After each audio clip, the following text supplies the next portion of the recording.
จำใจโบกมือลาเมืองไทยแรงงานเขมรกลับประเทศตัวเองสื่อกัมพูชารายงานเจ้าหน้าที่ระดับสูงเป็นถึงหัวหน้าคณะทำงานระดับชาติประจำเมืองปอยเปตและเจ้าหน้าที่กองกำลังที่ประจำการอยู่ที่ประตูนานาชาติปอยเปตได้ให้การต้อนรับแรงงานและประชาชน100 กว่าคนที่เป็นพ่อค้าแม่ค้าในตลาดล่องเกียซึ่งถูกส่งตัวกลับไปยังกัมพูชาโดยฝ่ายไทยข่าวดังกล่าวทำให้ชาวเน็ตไทยพากันให้ความเห็นต่างๆนานาบ้างก็บอกว่าแท้จริงแล้วชาวกัมพูชาไม่อยากกลับเพราะรู้ดีว่ากลับไปไม่มีงานทำหรือบางคนเห็นว่าไม่นานก็จะกลับมาอีกเพราะฝั่งกัมพูชาไม่มีงานให้ทำขณะเดียวกัน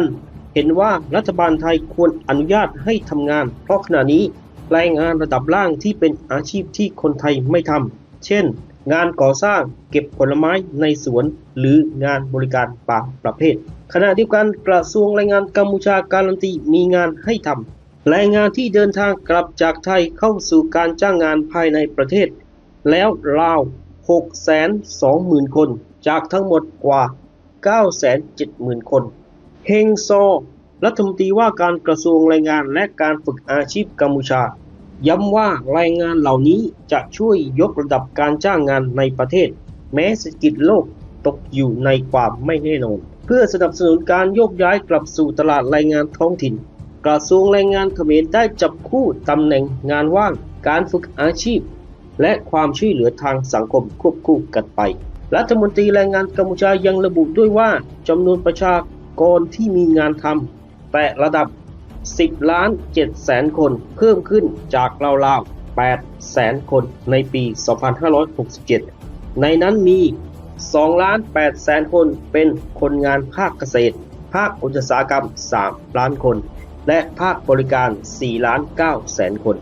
ขณะเดียวกันกองทัพเรือไทยผลักดันและส่งกลับบุคคลต่างด้าวสัญชาติกัมพูชาจำนวน 32 คนพร้อมผู้ติดตาม 9 คนซึ่งถูกดำเนินคดีตามกฎหมายและศาลมีคำสั่งพิพากษาถึงที่สุดแล้วให้ออกจากประเทศไทยให้กลับไปผจญชีวิตและแค้นฝั่งกัมพูชาตามเดิมณจุดผ่านแดนถาวรบ้านแหลมอำเภอโป่งน้ำร้อนจังหวัดจันทบุรีโดยได้ประสานงานกับเจ้าหน้าที่ฝ่ายกัมพูชาประจำจุดผ่านแดนให้มารับตัวยืนยันไม่ได้เปิดด่านต้อนรับแรงงานกัมพูชาแต่เพื่อส่งมอบบุคคลดังกล่าวกลับประเทศตามขั้นตอนและกระบวนการทางกฎหมายระหว่างประเทศย้ำชัดอีกครั้งเพราะมีข่าวลือบ่อยมากว่าไทยเปิดด่านการดำเนินการในครั้งนี้เป็นการผลักดันบุคคลต่างด้าวที่ผ่านกระบวนการยุติธรรมของไทยจนสิ้นสุดแล้วและเป็นการปฏิบัติการตามกฎหมายตรวจคนเข้าเมือง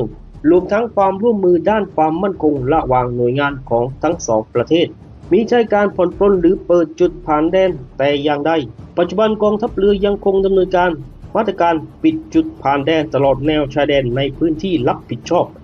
100% อย่างเข้มงวดตามนโยบายด้านความมั่นคงของรัฐบาลและหน่วยเหนือโดยอนุญาตให้มีการผ่านเข้าออกเฉพาะกรณีที่กฎหมายกำหนดหรือภารกิจด้านความมั่นคงและมนุษยธรรมที่ได้รับการอนุญาตจากหน่วยที่เกี่ยวข้องเท่านั้นพร้อมยังคงเฝ้าตรวจลาดตระเวนและสกัดกั้นการลักลอบเข้าออกราชอาณาจักรผ่านช่องทางธรรมชาติตลอด 24 ชั่วโมงเพื่อรักษาความมั่นคงตามแนวชายแดนอย่างต่อเนื่องจังหวัดที่แรงงานเขมรต้องการเข้ามาทำงานมากที่สุดอันดับ 1 กรุงเทพมหานครและอันดับ 2 จังหวัดชลบุรีเป็น 2 จังหวัดที่แรงงานชาวกัมพูชาเข้ามาทำงานมากที่สุดโดยส่วนใหญ่นิยมทำงานในภาคส่วนการก่อสร้างการเกษตรและต่อเนื่องการเกษตรจังหวัดที่รองลงมาซึ่งเป็นแหล่งรองรับแรงงานกัมพูชาจำนวนมากได้แก่สมุทรปราการสมุทรสาครปริมณฑลและจังหวัดในภาคกลางนอกจากนี้ในพื้นที่ภาคตะวันออกเฉียงเหนือเช่นโคราชสุรินทร์และบุรีรัมย์ก็มีการจ้างแรงงานกัมพูชาเพิ่มขึ้นอย่างต่อเนื่องตามการขยายตัวของภาคธุรกิจจึงไม่แปลกได้เห็นแรงงานเขมรล็อตใหญ่หนีตกงานในประเทศตัวเองรอบเข้าไทยจะมาหางานทำล็อกเป้าเลือกจะไปจังหวัดปทุมธานีจะไปทำงานจับกางก่อสร้างวาดฝันจะได้ไปชุบชีวิตใหม่ที่จังหวัดจันทบุรีรับจ้างเก็บผลไม้สุดท้ายจบเฮสูญเงินเปล่าฝีมือการจับกุมเพราะเจ้าถิ่นคุมชายแดนจังหวัดจันทบุรีชายแดนติดกัมพูชาเป็นจังหวัดที่แรงงานเขมรเข้ามาทำงานเป็นลูกจ้างเก็บผลไม้เพราะจังหวัดจันทบุรีขึ้นชื่อเมืองผลไม้ไทย กองทัพเรือสามารถจับกุมชาวกัมพูชาที่ลักลอบเข้าเมืองโดยผิดกฎหมายได้รวม 12 รายจาก 2 เหตุการณ์ในพื้นที่อำเภอโป่งน้ำร้อนจังหวัดจันทบุรี จากการสอบสวนผู้ต้องหาทั้งหมดให้การว่ามาจากจังหวัดบันเตนเมนเจยประเทศกัมพูชาและลักลอบเดินทางเข้าประเทศไทยเพื่อไปทำงานรับจ้างก่อสร้างในจังหวัดปทุมธานีโดยเสียค่าใช้จ่ายให้ผู้นำพารายละ 3,000 บาทอีกรายระบุว่ามาจากจังหวัดพระตะบองประเทศกัมพูชา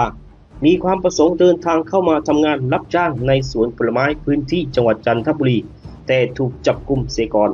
สะท้อนให้เห็นว่าปัญหาเศรษฐกิจและการขาดโอกาสในการประกอบอาชีพในประเทศกัมพูชายังคงเป็นแรงผลักดันสำคัญทำให้ประชาชนจำนวนหนึ่งเลือกเสี่ยงลักลอบข้ามแดนเข้ามาทำงานในประเทศไทยแม้จะต้องจ่ายเงินให้ขบวนการนำพาและกระทำผิดกฎหมายก็ตามการที่แรงงานเขมรไหลกลับเข้าไทยเพราะไม่มีงานทำ2 เมืองใหญ่ทางเศรษฐกิจกัมพูชาคือศรีหนุวิวเมืองที่ได้รับการขนานนามว่าเป็นขุมทรัพย์แห่งกัมพูชาเต็มไปด้วยคาสิโนเช่นเดียวกับดินแดนการพนันและคาสิโนกลายเป็นเมืองลักไปทันทีเมื่อไทยปิดด่านไม่ให้นักท่องเที่ยวไทยไปเที่ยวและปราบปรามอาชญากรรมออนไลน์ขณะนี้ทางตำรวจกัมพูชากำลังปราบปรามขบวนการสแกมเมอร์ในพื้นที่ปอยเปตอย่างหนักทำให้กระทบถึงการทำงานของบ่อนออนไลน์ที่ไม่มีใบอนุญาตจึงต้องปิดบ่อนชั่วคราวจึงได้เห็นหลักฐานตำตาปอยเปตเงียบเหงาด่านชายแดนล้างไล่คนไปบ่อนช้อปปิ้งท่องเที่ยวแต่อินฟลูเอนเซอร์กัมพูชายังปากแจ๋วประกาศว่าปิดด่านไม่กระทบทั้งที่คนไทยลูกค้ารายใหญ่ขาดเงินไทยไม่ได้กลายเป็นคลิปว่อนโซเชียลมีเดียพาไปดูบรรยากาศคนเขมรในปอยเปตประเทศกัมพูชาสุดแสนจะเงียบเหงาโดยเฉพาะคนขับรถรับจ้างต่างพากันบ่นถึงราคาก๊าซและน้ำมันที่พุ่งตัวสูงขึ้นแต่กลับไม่มีนักท่องเที่ยวเดินทางเข้ามาใช้บริการขณะเดียวกันมีการแสดงความคิดเห็นว่าเหล่าอินฟลูเอนเซอร์ของกัมพูชายังคงปากแข็งบอกว่าไทยปิดด่านไม่มีผลกระทบใดๆปอยเปตยังคงคึกคักแต่ความเป็นจริงเงียบเหงาที่สำคัญจากเมืองที่เขมรชอบเอามาขิงฝั่งไทยว่าปอยเปตเจริญกว่าจังหวัดสระแก้วทั้งที่ความจริงเจริญได้เพราะคนไทยไปบ่อนไปกินไปเที่ยวรวมทั้งพวกสแกมเมอร์จำนวนมากที่หลอกเงินคนไทยมีเงินไปใช้จ่ายจำนวนมากทำให้ชาวเขมรได้รับอานิสงส์ไปด้วย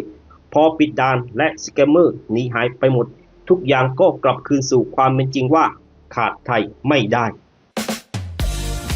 ฉลองครบรอบ 5 ปีท็อปนิวเพื่อตอบแทนน้ำใจแฟนข่าว เชิญทุกท่านนะคะมาร่วมเป็นท็อปแฟนท็อปเมมเบอร์เพื่อสนับสนุนให้เราได้นำเสนอความจริงสู่สังคมต่อไปค่ะสมัครสมาชิกท็อปแฟนท็อปเมมเบอร์เพียงปีละ 5,000 บาทรับกระเป๋าเดินทางและเมมเบอร์การ์ดพร้อมรับสิทธิประโยชน์ระดับท็อปตลอดปี 2569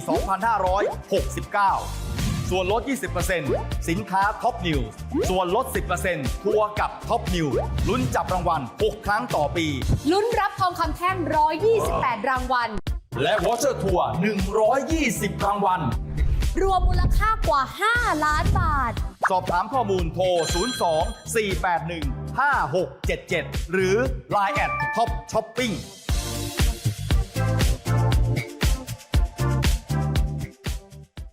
มาร่วมสนับสนุนท็อปนิวส์นำเสนอความจริงได้แล้ววันนี้เพียงกดปุ่ม Super Thanks แล้วเลือกจำนวนเงินตามที่ต้องการได้เลยครับขอบคุณครับ